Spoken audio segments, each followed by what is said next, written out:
இந்தியாவின் முதல் பெண் மருத்துவர்னு சொல்கிறோம்லப்பா. முதல் பெண் மருத்துவர் யார்? முத்துலட்சுமி ரெட்டி. ரொம்ப சாதாரணமாக போய் படிச்சிட்டாங்களா டாக்டருக்கு? அவங்க பள்ளி கல்வியை முடிக்கும் போதே புதுக்கோட்டையில் மண்ணை வாரி தூத்திருக்காங்க. பொம்பளை பிள்ளைய போய் படிக்க வைப்பாங்களா?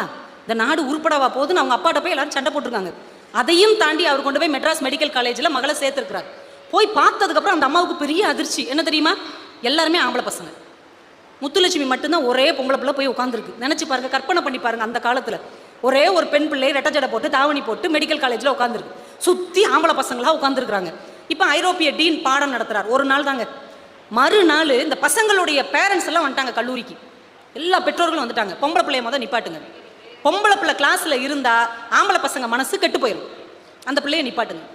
ஐரோப்பிய டீன் அவர் நம்ம ஊருக்காரனா இதை சாதாரணமாக எடுத்திருப்பார். அவருக்கு ஆச்சரியமாயிருச்சு. ஒரு பெண் பிள்ளை படித்தால் இத்தனை ஆண் பிள்ளைகளுடைய மனசு கெட்டு போகும் என்றால் உங்கள் ஆம்பளை பிள்ளைங்களெல்லாம் நீங்கள் வீட்டில் வச்சுக்கோங்க.